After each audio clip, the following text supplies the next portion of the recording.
ChiaLi. That's her nickname.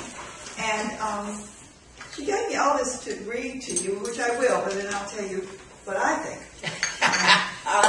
Uncertainty of business concern you and your business. Does the uncertainty of the economy concern you and your business? Yes, of course.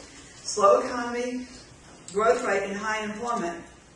But entrepreneurial activity in the last 16 is had very high entrepreneurial activity in the last 16 years. How do you stand out with all that competition? Our guest today, Chia-Li, she is a succession planner, succession strategist of women entrepreneurs, the chief strategist of Value Growth Institute, dedicated to helping private business owners increase the value of their firms. Award-winning author of Show Me the Money, and a faculty member of American Management Association, Chia-Li's blog and newsletter was named a top business resource by the New York Times. And I will say that I heard her speak last summer at the Women's Equality Day, which, by the way, is August the 26th. We got the right to vote, if you don't remember that. And I was so impressed with her in her just sort of basic and practical information for women. Because I think so often as women, we don't get the information we really need, both personally or professionally. So I said, when they asked me or asked us to nominate some people to come, I nominated you. And I've been on her newsletter list for the last year, and I read it every time she sends it out. I don't know how she has time to do all the things that she does. There's lots of interviews, but it's really just full of great practical information. So we just welcome you, and so glad you were able to be here today. Thank you. Now, you talked about the economic conditions. Does anybody know that just recently Federal Reserve have released a growth percentage for the United States? Anybody know what that number is? Any guess? 2%. It's actually 1.58%. That's the growth rate for U.S. economic. To make it worse, the unemployment rate nationally is about 8.4%. Anybody know about North Carolina? 9.5% or so. And what about Charlotte? Isn't it close to 10? 10%. 10%. That's part of the reason that I believe in 16 years there's so many small new business starting up, and that creates a problem. Creates a problem for business like ours, been around for a long time, and there's a lot of people entering in the marketplace, and you all know only 1 out of every 6 new business started will survive in 5 years. How many of you have been in the business more than 5 years? Yeah, so you know what it's like for those first 5 years, let alone 10, 15, 20 years.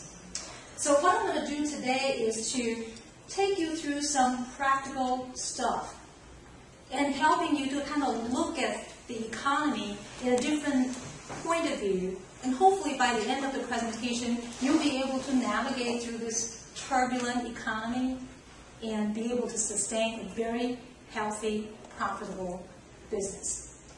The 3 things I'm going to talk about today is, first, I'm going to ask you to rethink through what kind of market space you actually play in. The second thing is I'm going to take you through what I call the propositions that you ought to be using in your business.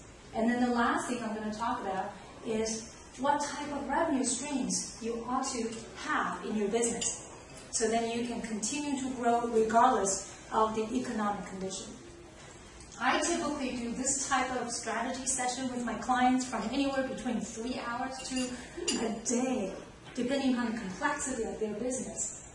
Therefore, you are going through what I call a very gifted student's version of it. All right, so bear with me. Who do you think is the world's most innovative companies?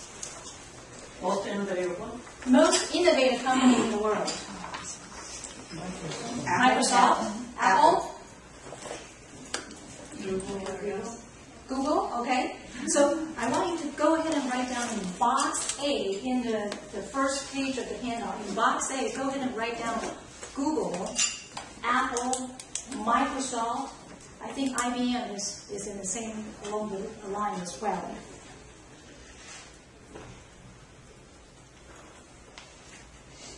These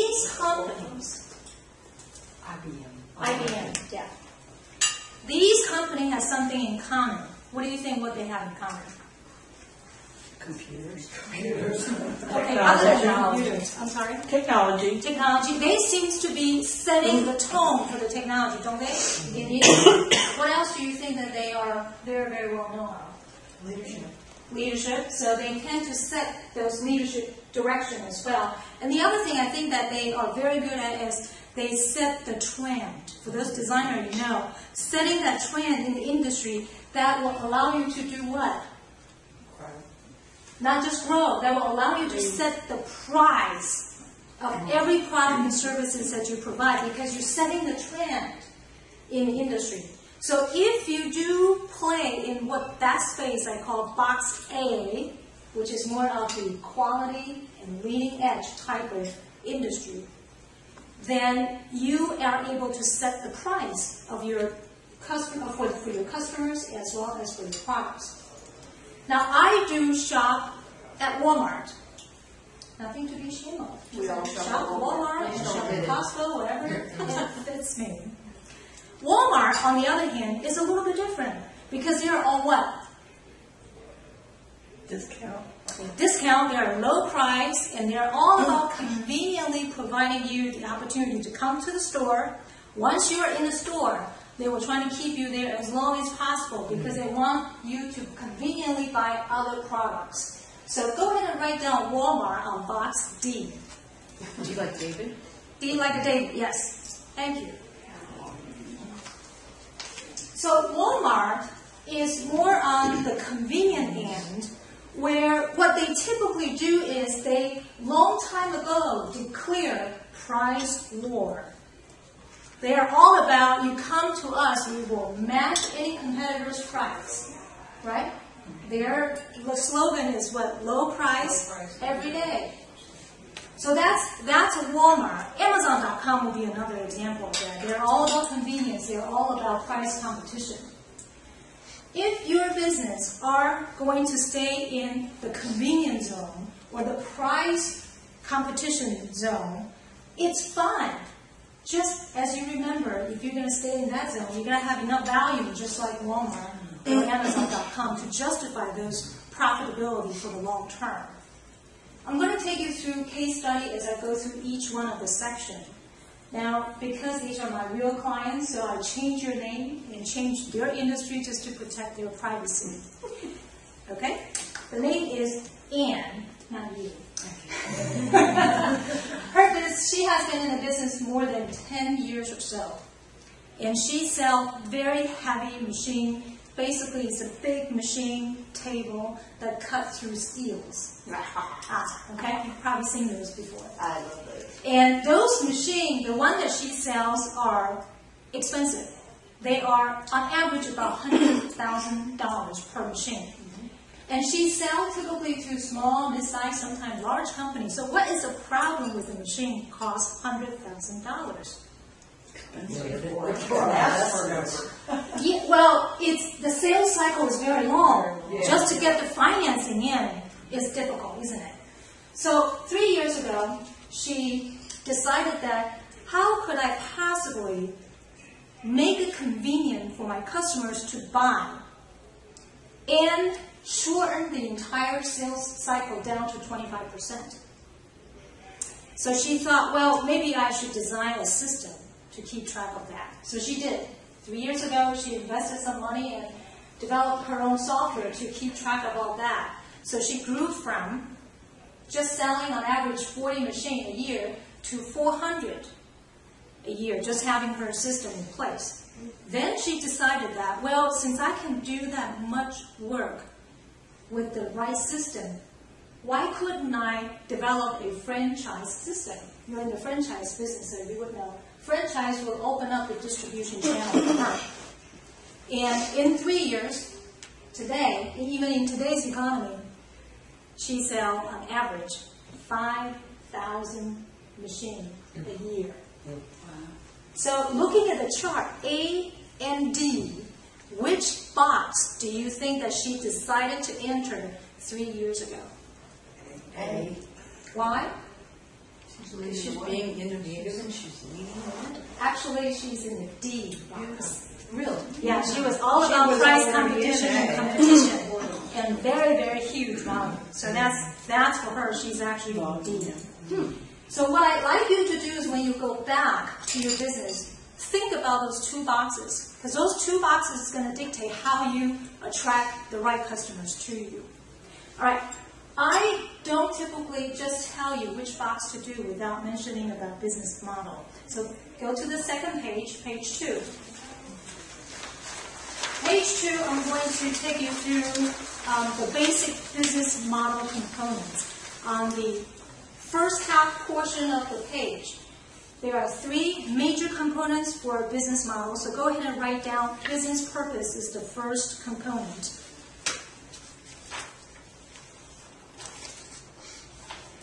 Business purpose is the first component of business model. The second component of business model is core competencies. Core competencies. Those are second component. Core competencies. And then the third component is profit formula. Profit formula. And if you look under the business purpose, there are 2 subparts to it. The very first part is customer segmentations. Customer segmentations. Basically, who is buying from you? Segmentations. And the second part is the customer propositions. Proposition. Customer proposition is the second part. Customer proposition and customer segmentation. Segmentation? I'm only going to focus on the customer propositions today. As you can see, there are lots of stuff in there. Now, so the second half of the page, what I'm going to do is I'm going to read you through what the 5 customer propositions that you ought to consider to use in your business. Then I'll go into a case study. Okay, so same format. So let's go through first, and so you can write it down. The very first customer proposition is unique selling proposition. Unique selling proposition. The second one is unique value proposition. Unique value proposition. The third one is irresistible offer. Irresistible offer. The fourth one is unique safety proposition. Safety proposition. And then the last one is unique experience proposition. Unique experience proposition. So we got all that? All right, let me go back to unique selling proposition. I know all of you here are expert in selling, so I don't need to tell you what the unique selling proposition is, but basically is the reason why your customer is buying from you and why they buy from you regardless of your price. So that's a unique selling proposition. The unique value proposition has 2 parts to it. Unique value proposition, the 2 parts are, what is the benefits that your customer are actually getting from you? And the second part is that how much money are you actually saving your customer, or how much money is your customer going to make by using your products or services? So the second one again, please. The second one is how much money they're going to save, or how much money they're going to make by using your product or services. So if I go back to the Walmart example, the benefits is what? Low price every day. And how much they're going to make you, they say what? We guarantee to match every competitor's price. So that's basically what Walmart's doing. The irresistible offer. I don't know about you ladies, but sometimes I could not sleep at night. And when that happened, I just turned on TV and watched some infomercial. Recently, I saw this nice little bullet juicer. I thought that was very cute, even though I have a big one at home. And I'm sure you saw any one of those infomercials before. It looks so cute, but you are not ready to buy it. But this is what they do. They say, but wait, I'm going to give you bonus. I'm going to give you bonus number 1, bonus number 2, bonus number 3, and wait, We're going to smash the price in half, right? But you got to buy it today, otherwise you won't get this deal. Will not last for another 2 minutes. Da, da, da, da, da. So that's what the irresistible offer is. Basically, you package a lot of bonuses into what you're selling, because oftentimes your customer is buying your bonus, not necessarily what you're selling. So these irresistible offers come into play as well. The next one is called the unique safety proposition. This one I think all of you know. That's the typical 30 days money back guarantee, right? Zappos.com, which is a shoe store, they have 360 days money back guarantee. A couple months ago, before my daughter went on to do a summer camp job, she said, "Mommy, I need new underwear." So I went to an underwear store with her. The sales lady walked over and told me, "Ma'am, we have lifetime warranty. No matter how many times you wash it, you wear it, you don't like it, you bring it back, it's lifetime warranty." Wow, I bought a lot of stuff that did it. So that's a unique safety proposition. The last one is a unique experience proposition. This one would be, I'm going to use my husband as an example. TC, he is a heavy coffee drinker. But he's on the go all the time. So when he needs coffee, he just pop into a gas station, get in and get out. As long as coffee is hot, doesn't really care what it tastes, but as long as he's got that coffee mug on him, he can drive. He doesn't really need the coffee, he just needs something to hold on. But when we have time at the airport waiting and he insists upon going to Starbucks and playing with the caramel latte, that's a completely different experience. So does your customer. Your customer is getting a different experience from coming from you. Look through those five propositions at your business.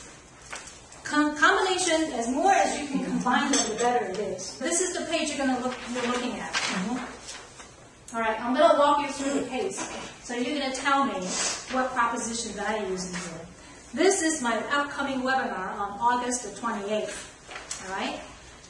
And the webinar is on August 28th, 11 o'clock. It's a 90-minute webinar, and I am going to cover 3 things. What makes business valuable from an investor's and buyer's perspective.